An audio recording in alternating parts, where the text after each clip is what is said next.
안녕하세요. 워런 버핏처럼 매일 신문을 박전무와 함께 읽으면서 투자의 고수가 됩시다. 2월 6일 월요일 순서입니다. 주말 잘 보내셨습니까? 저도 지난주에 좀 목이 아파가지고 약간 과로한 것 같아서 토요일하고 어제 아주 잠을 한 7시간, 8시간 이렇게 푹 잤더니 컨디션이 아주 좋습니다. 잠이 보약이라고 하는데 그죠? 잠을 잘 자야 되는 것 같습니다. 잠을 좀 못 자면 코도 막히고 몸 상태가 영 안 좋아지는데 어제도 제가 일요일 저녁에는 슈카도 보거든요.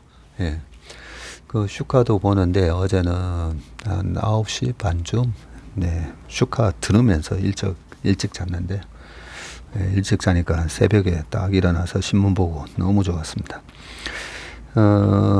오늘 기사 한번 보겠습니다. 오늘은 AI 특집입니다. AI.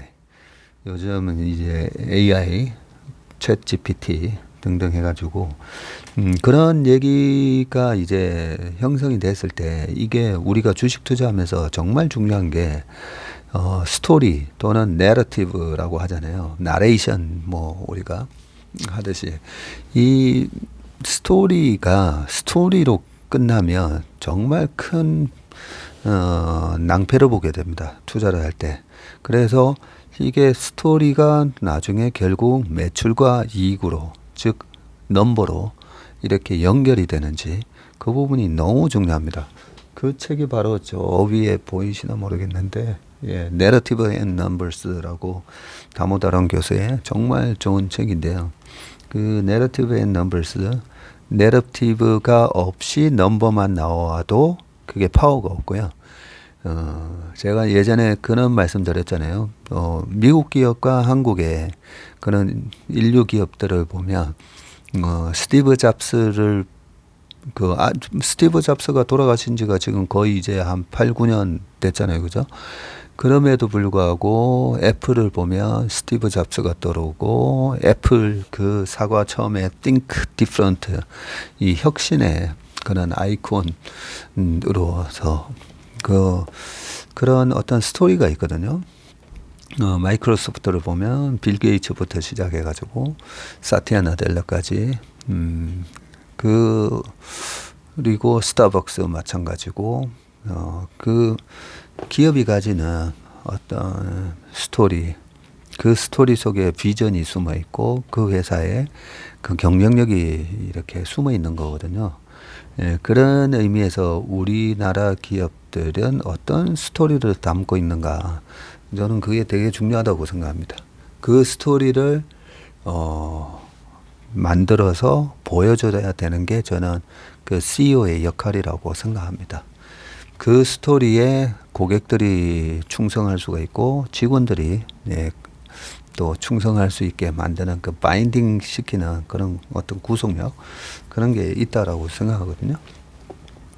그런 부분이 있어서 이 스토리가 중요한데 그게 한 번씩 보면 제가 투자의 본질에서도 실수와 허수라는 타이틀로 스토리만 있는데 이게 실현 불가능한 스토리인 경우도 꽤 있어요. 보면 아니 이렇게 해가지고 결국은 아니 도대체 마케팅은 어떻게 하고 이 기술은 누가 개발을 하고 그 경쟁자가 침입했을 때 그런 진입장벽은 있는가? 그런 부분이 있어서 정말 스토리로만 끝나는 기업들이 제시하는 넘버는 제가 봤을 때는 그거는 허수, 허수를 영어로는 imaginary number라고 하거든요. 상상 속의 숫자라는 거죠. 데카르트가 이 허수라는 개념을 만들어냈는데요. 예를 들면 x제곱 마이너스 1은 x제곱 플러스 1은 0 이랬을 때 x제곱은 그러면 마이너스 1이 나온다는 말이잖아요. 그러면 그 x에 해당되는 숫자는 허수라는 거죠. 있을 수가 없는 숫자이기 때문에 그런 차원에서 우리가 스토리를 볼 때 이게 항상 넘버로 연결될 수 있는 스토리인지를 확인하는 버릇이 필요하고 그런 습관과 버릇을 신문을 통해서 할 수가 있습니다. 요즘 이제 AI, 이 AI가 얼마나 이 넘버로 이어질 수 있는지를 오늘 여러 기사를 통해서 한번 확인을 한번 해보도록 하겠습니다. 첫 번째 기사가 AI가 기획한 쇼핑 행사 클릭 수가 26% 업됐다라고 하는데 AI 일상을 바꾸다 기획 생산 배송 쇼핑 시장 대변혁 남편 생일 선물로 골프와 네이버 쇼핑 추천의 숨겨진 비밀 5일 현재 네이버 쇼핑에서 열리고 있는 남편 생일 선물로 사주고 싶은 골프와 편리하게 사용하는 스마트워치 등 기획 전 세계는 사람이 기획한 것이 아니다 라고 하네요. 네이버의 초거대 AI 하이퍼클로바를 기반으로 만든 AI 상품 기획 담당자 MD라고 하잖아요. 멀천다이저가 만들었다. AI MD는 판매 상품 선정과 판매자 선정에서 세부적인 상품 배치까지 모든 과정을 혼자서 했다. 남편 생일 선물이라는 아이디어를 내고 기획 전 제목을 단 것도 AI다라고 합니다. 네이버는 구매자들의 상품 구매 후기 요약과 개인 맞춤형 상품 추천과 온라인 큐레이션 등 온라인 쇼핑 핵심 기능 곳곳에 AI를 심었고 패션 쇼핑의 경우 판매자가 직접 의상을 추천, 큐레이션 하지 않고 AI에게 맡기면서 사이트 방문자들의 상품 클릭률이 26%나 높아졌다. 예를 들어 현재 판매 중인 A 립스틱의 경우 AI가 7,000건 사용자 후기를 분석을 해서 자연스러운 물복숭아 색상의 촉촉한 느낌이 오래 유지되고 케이스 디자인이 깔끔하고 예쁘다와 같이 한 문장으로 제품을 요약해서 보여준다. 상품 기획이나 사용자 후기 분석에도 AI는 제품의 생산, 보관, 배송, 반품 전 영역에 걸쳐서 변화를 주도하고 있는데 AI 도입과 함께 온라인 쇼핑의 편리성과 효율이 극대화돼 지난해 국내 온라인 쇼핑 거래액은 206조 원을 달성하면서 사상 처음으로 200조 원을 돌파를 했네요. 코로나 직전인 2019년과 비교하면 무려 52%나 증가한 수치다. 이야, 이 되게 중요한 얘기입니다. 제가 좀 이따가 다 읽고 설명드릴게요. 작년 11월까지 택배 물동량도 2019년 대비 50%가량 증가한 37억 3천만 건으로 매년 폭발적인 성장세를 이어가고 있는데 인터넷, 스마트폰 발전과 함께 온라인 쇼핑이 보급됐다면 AI는 온라인 쇼핑 성장의 기폭제가 된 것이다. 네이버, 카카오, 구글 같은 국내의 빅테크 기업들이 최근 들어서 온라인 쇼핑을 핵심 사업으로 키우는 것도 AI를 가장 잘 활용할 수 있는 분야이기 때문이다. 영국 이코노미스트는 3일 지난 10년간 AI 기술력이 비약적으로 향상됐고 이젠 강력한 AI가 마치 증기기관 발명처럼 인류의 역사와 산업을 통째로 뒤흔들 것이라고 전했다. 무시무시한 얘기죠. 전기기관 발명처럼 산업혁명, 제1차 산업혁명처럼 인류의 역사와 산업을 통째로 뒤흔들 거다라고 되어 있습니다. 제가 좀 전에 2019년과 비교하면 무려 52%나 증가한 수치라고 했잖아요. 이 온라인 쇼핑 거래액이. 그런데 우리가 주식을 투자할 때 보면, 이번에 그 상류12 우리 특집으로 제가 그 특강한 게 올라와 있던데요. 거기 보면 이제, 우리가 그 10년 평균을 사는 개념에 대해서 제가 설명드렸잖아요. 과거 10년의 평균치로 우리가 주식을 사는 거기 때문에 이미 검증된 그러한 과거 10년 기업의 성과를 그 평균으로 주식을 살 수 있는 아주 좋은 기회를 이 무슨 글로벌 경기 침체라든지 페드가 준 선물이라는 거죠. 아무튼 자, 거기서 그러면 네이버가 주가가 최근에 많이 빠졌잖아요. 우리 왕 이사가 12월 달 우리 고객 대상 설명에 보면 이제 네이버에 대해서도 설명을 해 놓고 있는데 컨빅션 바이들 말씀을 드렸었는데 네이버가 46만 5천 원 갔다가 이번에 15만 5천 원까지 빠졌어요. 자, 15만 5천 원이라는 이 가격이 언제 가격이냐면요. 2014년에 이 15만 5천 원을 뚫고 17만 6천 원까지 갔었습니다. 그리고 2015년, 16년 이때도 이제 15만 원이란 가격이 형성됐었는데, 그러면 이 네이버의 전자상거래가 이렇게 압도적인 경쟁력을 유지하고 있고 마켓 자체가 이렇게 2019년 대비해 가지고 52%나 성장을 했다고 하는데, 2019년도에 네이버의 종가가 이제 86,500원으로 끝났고요. 20년에 그 코로나 때 주가가 29만 2천 원, 그리고 그 다음 해 초에 이렇게 46만 5천 원까지 올라가는데, 그러면 19년 대비해서 50%나 증가했는데 주가는 그때 당시에 18만 6,500원을 기록했는데, 이번에 작년 연말 기준으로 17만 7,500원. 아니, 그동안에 시장이 50%나 이상 성장하고 그 성장에 맞춰서 돈을 많이 벌었잖아요.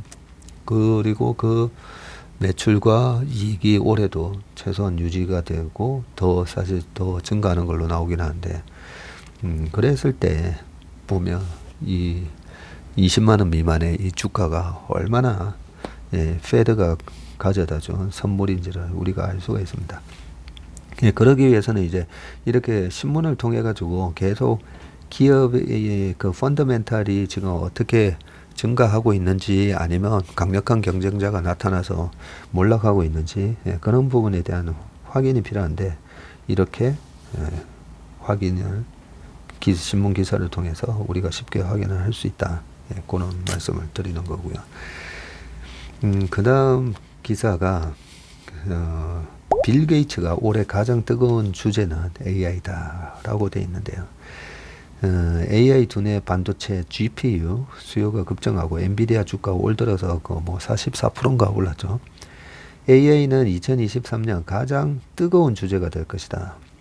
빌 게이츠가 미국 포브스지와 인터뷰에서 AI는 PC나 인터넷만큼 중요하게 다뤄질 것이다 라고 말하면서, 컴퓨터 운영체제 OS인 윈도우를 바탕으로 PC 시대를 이끌었던 빌 게이츠가 AI를 올해 최대 화두로 던진 것이다 라고 합니다.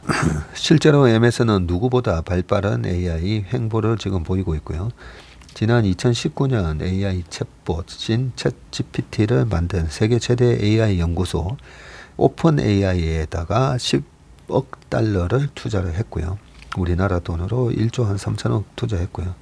최근에는 100억 달러, 12조 5천억. 네, 지금 이제 환율이 1240원 이러니까 12조 5천억 정도를 투자했다는 소식도 전해졌고, 이 업체는 챗GPT에 대항할 잠깐만요. 이에 맞서서 이제 구글 순다르 피차이 CEO가 향후 수주 혹은 수개월 내에 이 챗GPT에 대항할 챗봇 AI를 선보일 것이라고 밝혔고, 최근에 오픈 AI 출신이 설립한 오픈 AI 출신이 또 나가서 회사를 설립했네요. AI 스타트업인 엔스로픽에 4억 달러를 투자했다는 소식도 전해졌습니다. 이 업체는 챗GPT에 대항할 AI 챗봇이 클로드를 개발하고 있다고 합니다. AI 열풍이 현재 침체에 빠진 반도체 시장을 되살릴 것이라는 전망도 나오고 있죠.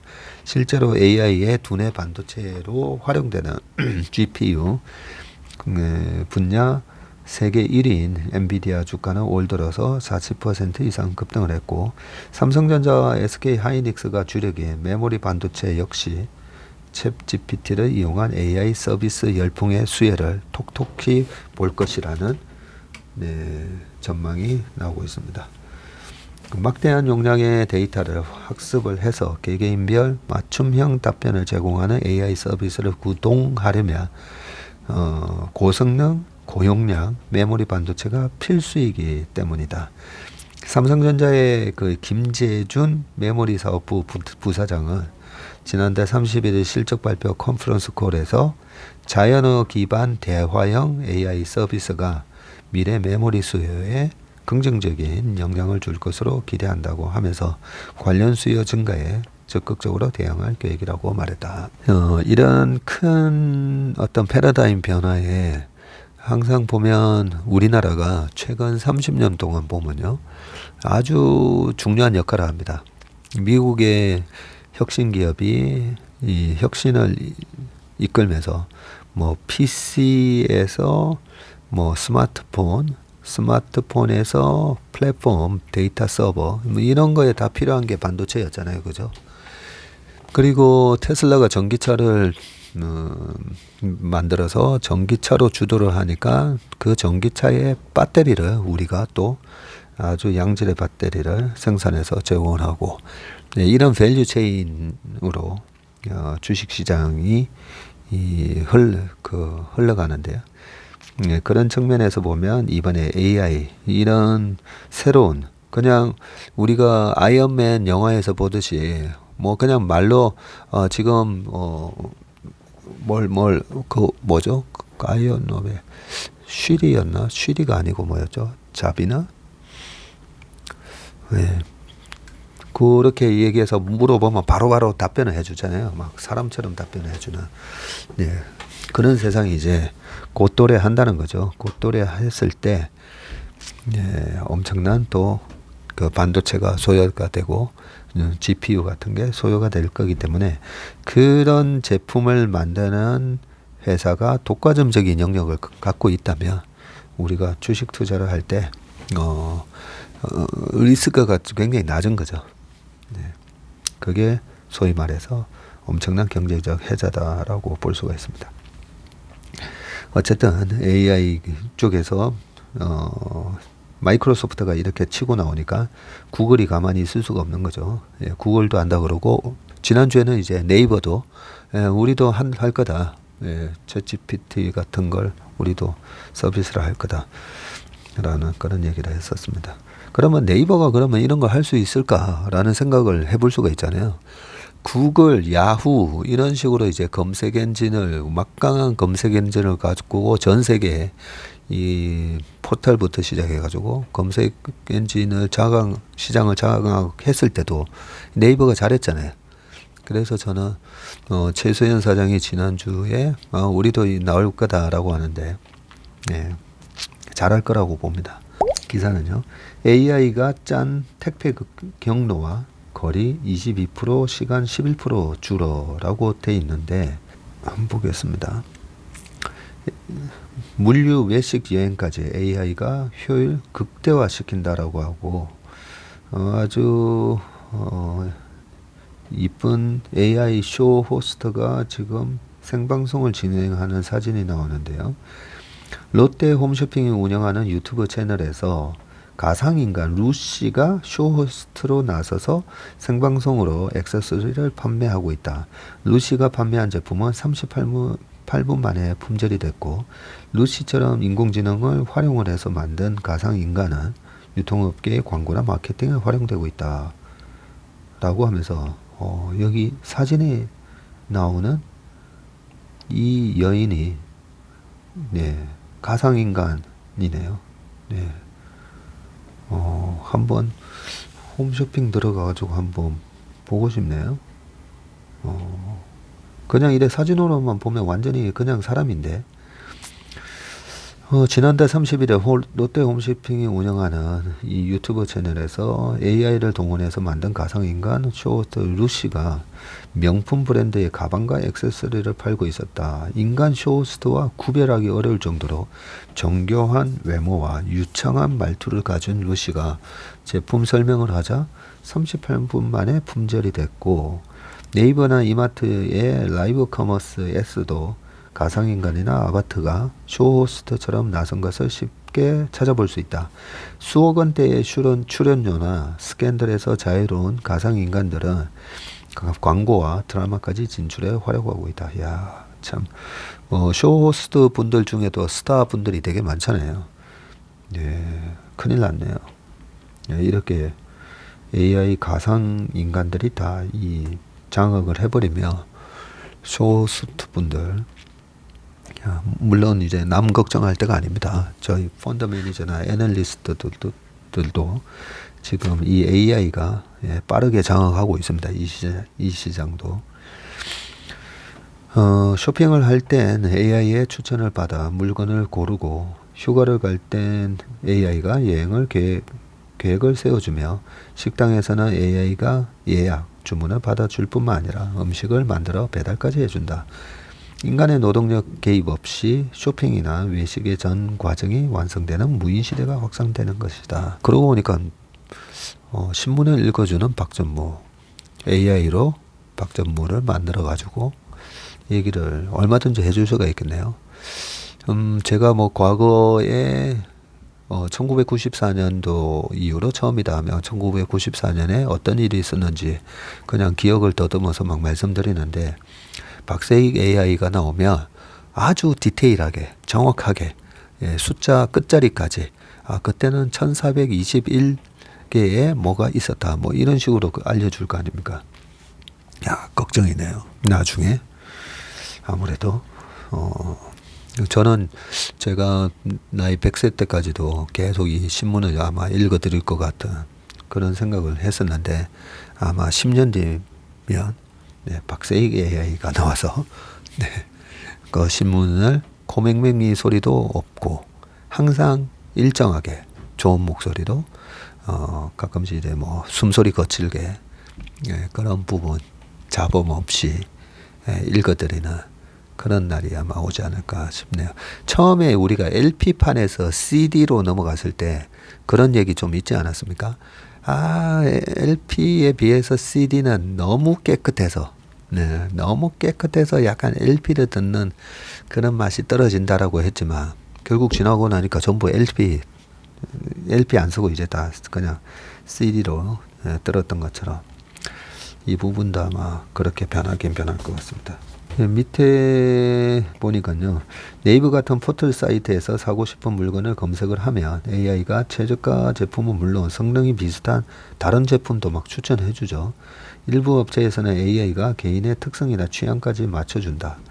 LF, 옛날에 그 LG 패션의 온라인몰에서는 AI가 연간 100만 건씩 쌓은 고객들의 사이즈 정보를 분석을 해서 적절한 사이즈를 알려주고, SSF, 옛 삼성물산 온라인몰에는 소비자가 고른 옷에 따라 맞춰 입을 수 있는 액세서리나 신발을 알려주는 AI 코디네이터도 있다고 합니다.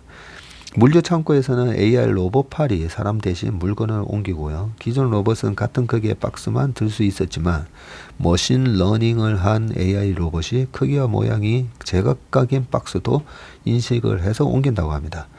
쿠팡의 물류 창고에서는 AI 로봇이 매일 최대 10만 개의 상품을 자동으로 분류하고 물류 창고 작업자들이 AI에서 최적의 동선을 제한받아 이동거리와 작업량을 지금 최소화하고 있고, 택배 배송차의 행선지와 경로도 AI가 안내를 한다라고 합니다. 이거 참, 이걸 읽다 보니까요, 최근에 그 주식시장에 있어서 가장 큰 스트레스를 준 게 바로 페드의 금리 인상이고, 페드가 계속 최근까지도 얘기했던 게 이 노동시장이 너무 타이트하고 이로 인해서 임금 상승률이 페드가 목표로 하는 2%보다 훨씬 높은 한 4%에 있기 때문에 뭐 이런저런 얘기를 많이 했었잖아요. 이 경제가 이제 살아서 움직이는 부분이, 그러면 이렇게 로봇이 빠르게 그 시장을 대체하면서 그 문제를 해결을 해버립니다. 이때까지. 그래서 벌써 저번에 멜더스 얘기했었나요? 과거에도 보면 자동화가 되면서 노동자들이 일자리를 잃고, 노동자들이 일자리를 잃으면서 결국은 공장에서 생산을 많이 해도 소비할 사람이 없어서 결국 자본주의는 망한다. 뭐 그런 얘기가 실제로 그렇게 안 됐잖아요. 그죠? 훨씬 더 그런 자동화에 필요한 그 일자리가 탄생하고, 소프트웨어, 그 다음에 여러 가지 그런 로봇 전문가들, 뭐 이런 사람들에 대한 새로운 시장이 형성되고, 그 생산성을 향상시킬 수 있는 그런 고부가 가치 기계와 소프트웨어를 개발하는 쪽으로 사람들이 또 그쪽에서 고소득을 얻고, 그 고소득자들이 또 소비를 해주고, 그러면서 인류가 계속 이 자본주의가 발전하면서 인류가 계속 윤택한 삶을 사는 그런 식의 발전이 이어져 가고 있습니다. 지금. 세 번째는 미국의 무인 매장 AI가 주문받고 요리까지 하고 있다라고 돼 있는데 어느 정도 수준까지 왔는지 한번 보겠습니다. 지난해 8월 미국 대형 빵집 체인의 파네라는 뉴욕의 사람이 아닌 AI 스피커가 주문을 받는 드라이브 스루 매장을 두 곳 열었다고 합니다. 부드러운 여성의 목소리로 자신을 토리라고 소개하는 AI가 무엇을 도와드릴까요? 라고 인사하고 빵을 주문하며 음료도 추가해 드릴까요? 라고 묻고요. 할인 쿠폰을 쓰거나 샌드위치에 마요네즈를 듬뿍 넣어달라는 구체적인 요구도 척척 알아듣는다고 합니다. 야, 헤드셋을 쓰고 주문을 받는 상주 직원이 없는 무인 드라이브 스루인 것이다. 예전에 그러고 보니까 이제 우리가 뭐 내비게이션이든 카카오든 여기서 이제 음성으로 이렇게 마이크 눌러서 쭉 얘기를 해보면 한 5년 전만 하더라도 이 잘 못 받아 적잖아요. 보면 막 엉뚱하게 막 많이 적는데 요즘은 구글에서도 검색할 때 뭐를 찾아줘 이러면 제 목소리도 다 제대로 인식해 가지고 정확하게 이제 워딩을 딱 따는 걸 보면서 제가 깜짝 놀랐었거든요. 예, 그런 거 보면 이렇게 여러 목소리 톤도 다르고 어떤 사람들은 뭐 어물어물하게 막 얘기하는 사람들도 한데 그런 걸 다 인식할 정도로 지금 기술이 발전이 했나 봅니다. AI 기술이 발전하며 유통업계의 무인 바람도 거세지고 있고요. 실제로 무인 드라이브 스루는 미국 맥도날드 그리고 타코벨 등 대형 체인들에 속속 나타나고 있는데 맥도날드는 AI가 자주 방문하는 차량 이미지를 인식을 해서 고객이 좋아하는 메뉴를 우선 추천하는 맞춤화 서비스까지 개발 중이라고 합니다. 심지어 주방에서도 AI가 사람을 대체하고 있고요. 멕시칸 프랜차이즈 치폴레는 지난해 말부터 주방에서 감자를 튀기고 소고기 패티를 굽는 로봇을 운영하고 있다고 합니다. AI가 카메라에 찍힌 영상을 실시간으로 분석하고 로봇팔이 이를 토대로 정확하게 감자, 양파 등을 기름에 담갔다 하나도 빠짐없이 건져내는 것이다 라고 되어 있고요. 여의도 더 현대 요 바로 제 사무실 앞에 바로 보입니다. 이 백화점에 들어선 무인 매장은 최근 개장 1년 만에 누적 고객 25만 명을 돌파했네요.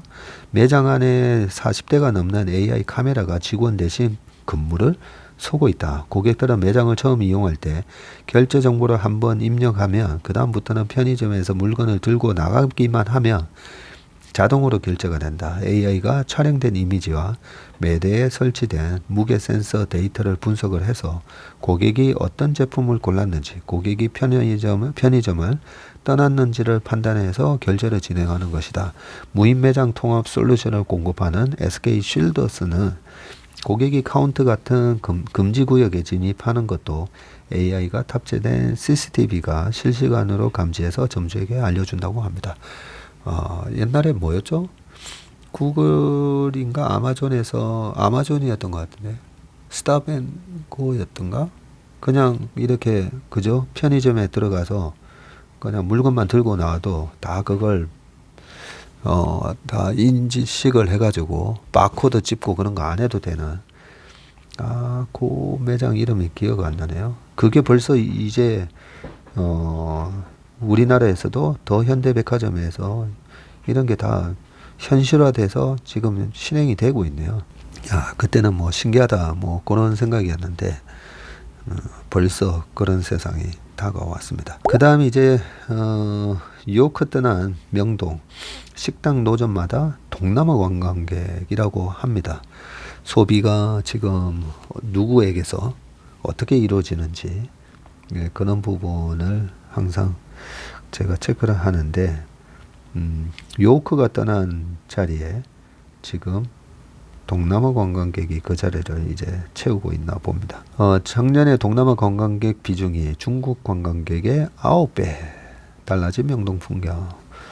하지만 이제 중국 관광객이 600만 명 들어오다가 작년에 20만 명 겨우 조금 들어왔기 때문에 30만 명이라고 하더라도 20분의 1로 줄어든 거잖아요. 그래서 이거는 작년 중국의 방역 조치 때문에 많이 못 와서 그렇다라고 생각은 들긴 하는데, 지난달 30일 오후 4시쯤 찾아간 서울 중구 명동의 중심가 쇼핑몰 밀리오레로부터 명동 예술극장에 이르는 약 300m 길이의 이 거리에는 닭꼬치와 호떡, 군밤 등 각양각색의 간식거리를 파는 노점 24곳이 영업 중이었다. 이 중 7곳은 눈에 잘 띄는 곳에 할랄 요 인증마크를 내건 채였다.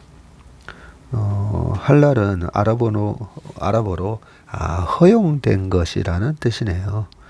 이 할랄 식품은 이슬람 율법에 따라 이슬람 교도가 먹어도 되는 식품을 뜻하죠. 보통 이제 돼지고기를 아마 안 드시는 걸로 알고 있기 때문에 돼지고기나 뭐 이런 게 안 들어간 거다. 그런 걸 아마 하는 것 같은데, 물론 상당수 노점의 할랄 마크는 정식 인정을 받은 것은 아니라고 합니다. 본래 정식 할랄 인정을 받기 위해서는 이슬람 관계 기관에서 요구하는 특별한 도축 과정 등 엄격한 인증 절차를 거쳐야 한다. 노점들은 무슬림 동남아 관광객을 잡으려 돼지고기를 안 썼다는 취지를 담은 것이라고 했다. 코로나 사태 이전까지 명동을 먹여 살리는 것은 요커였는데요. 하지만 최근 명동의 풍경이 변하고 있다. 동남아 관광객들이 코로나로 사라진 요커의 빈자리를 채우고 있는 것이다. 한국을 찾는 전체 외국인 관광객 숫자는 작년 약 200만 명으로 코로나 이전에 2019년 약 1443만 명? 아닌데 2019년도에는 1700만 명 조금 넘게 왔었거든요. 하지만 관광객 비율만 따지면 이게 관광객하고 출장 비즈니스 트립하고 구분을 한 건지 숫자가 조금 다른 이유를 모르겠습니다. 하지만 관광객 비율만 따지면 중국 관광객은 2019년 전체의 약 33.9%에서 작년에 3.3%로 줄어들었고요. 동남아 관광객은 같은 기간 13.1%에서 26.7%까지 늘어났습니다. 중국은 코로나 사태가 심각한 반면 다른 나라는 일상 회복이 더 빨리 진행된 여파라고 되어 있고요. 여기 표를 보니까 2019년에 33.9% 중국 관광객 비율입니다.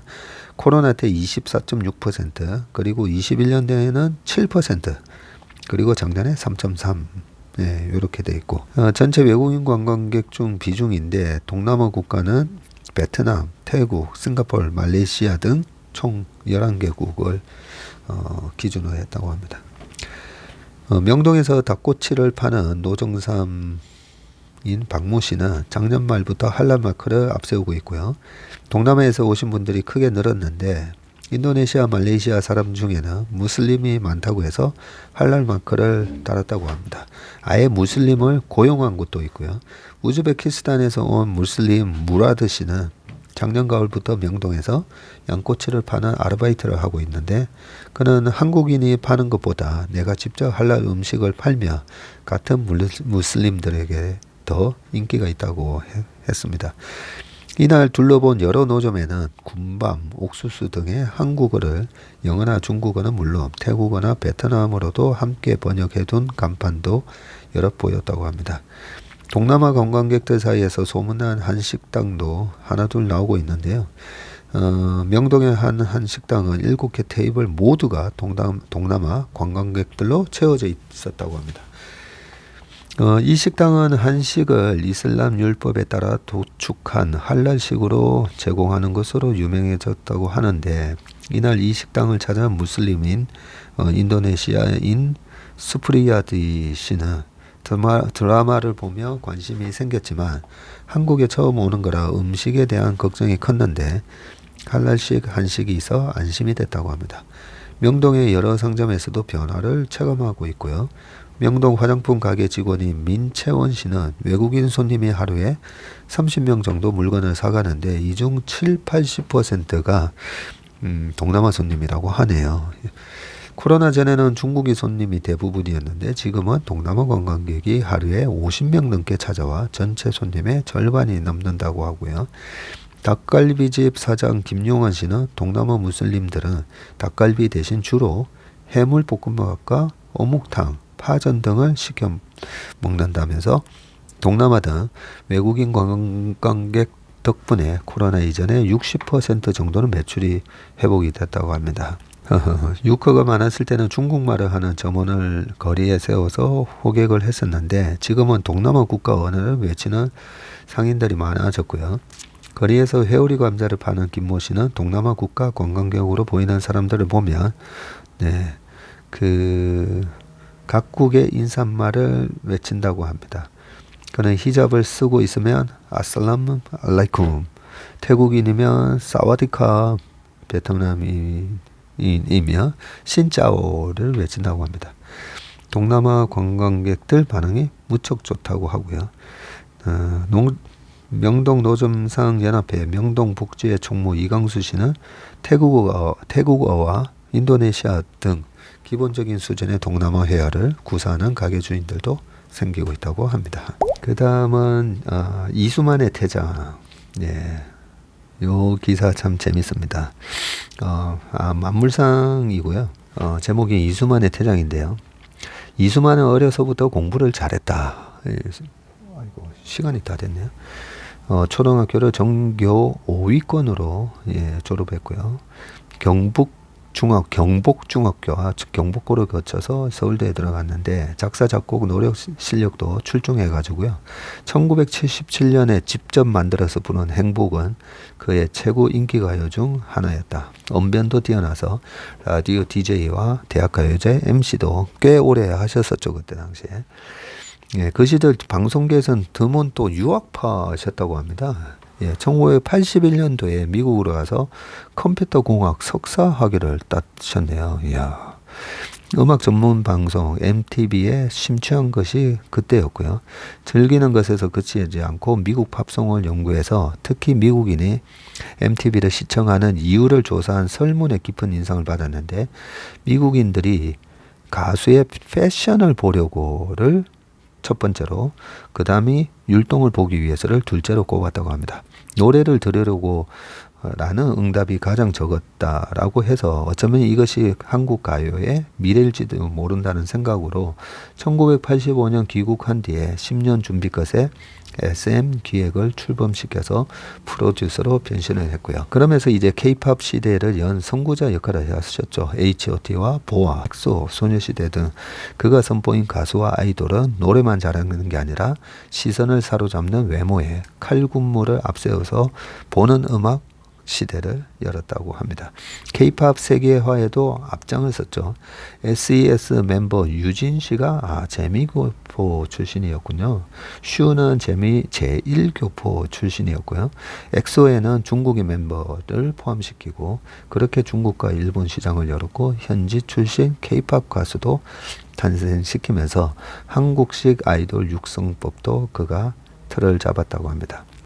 그 밑에 이래 쭉 돼 있는데 가수에서 프로듀서로 경영자로 변신하며 K-팝 성공 신화를 일군 이수만이 SM 엔터테인먼트의 경영 일선에서 퇴진한다. 이수만 1인 총괄 프로듀싱 방식에서 탈피해서 복수의 제작센터 체제로 분권한다고 하는데 1952년생이시네요.